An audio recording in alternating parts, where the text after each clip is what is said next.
Hi friends, Mindfulness with Miss Lisa here. I want to talk to you today a little bit about love bombing. It's the first stage of narcissistic abuse. And it's when the narcissist gets to know you and listens intently. It's amazing.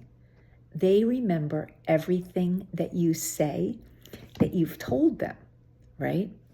And then, depending on what the relationship, if it's platonic, or if it's romantic, or if it's a work environment, the praise comes, or the gifts come, the attention, and then the empty promises. The intention is to cross boundaries, to really gain an emotional dependence and connection with that person. So they want you to have to rely on them. And there's different goals depending on what the relationship is.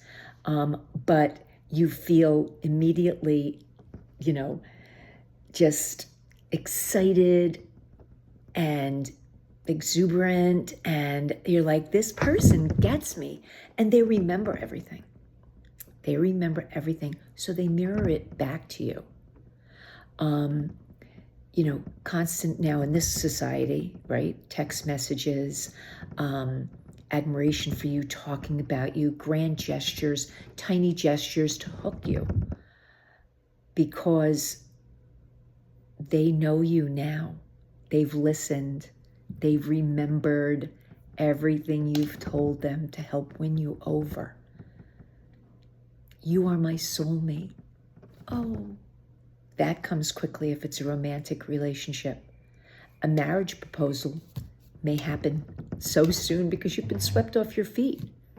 The goal is control, loyalty, obedience, admiration that you must have for them, or watch out, because once the love bombing stage is over, the real problem begins.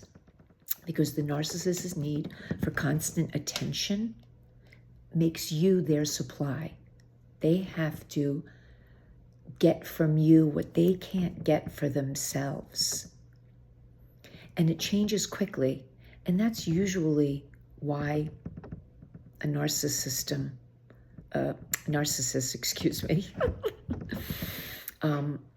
that one admirer, supplier, a subordinate is never enough. Because once you don't give them everything that they need, they find somebody else to do that. And when they start to withdraw, they use guilt to keep you coming back, to get the initial love that you professed for them. It's a vicious cycle of pull, push. It causes confusion, uncertainty, and heartache. And then the mask starts to come off. It could be early in the relationship, or it could be much later, depending on what kind of person you are. The push-pull cycle causes so much confusion, uncertainty, and heartache for the victim. And again, it fades into criticism, manipulation, lies, guilt tactics, withdrawal, silent treatment. That's a good one. Silent treatment. And then you start to question your sanity, because they were madly in love with you, professing, I love you so much, or, oh my God, you're the best employer I ever had, or you're the best cabinet I ever had, but you got to reel them back in, because your victim has to be reeled back in if they start to see the light. It's insidious. And I don't take it lightly. And if you've ever been in this situation,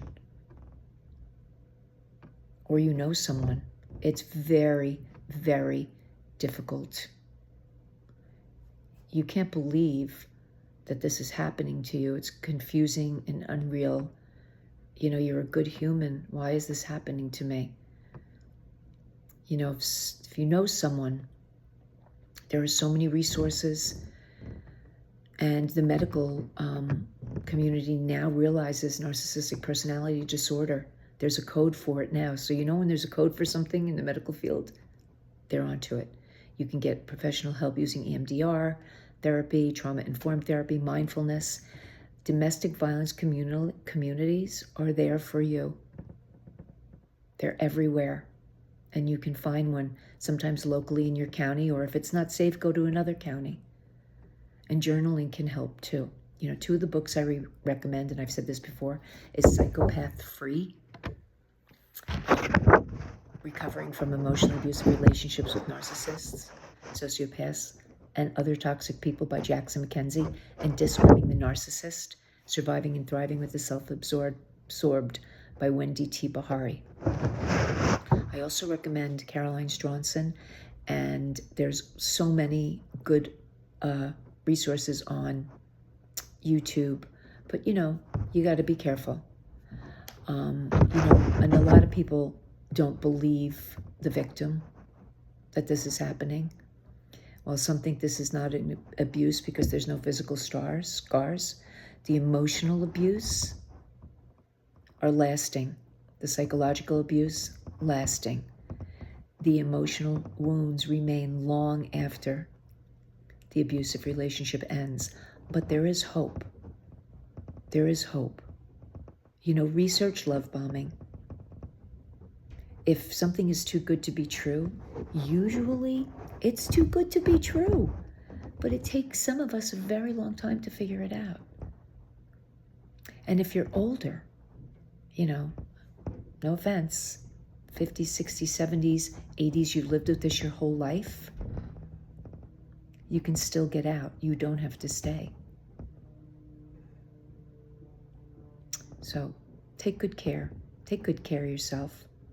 Like this video. Share it. There's hope. There's help. Find it now. Mindfulness with Miss Lisa. Signing off.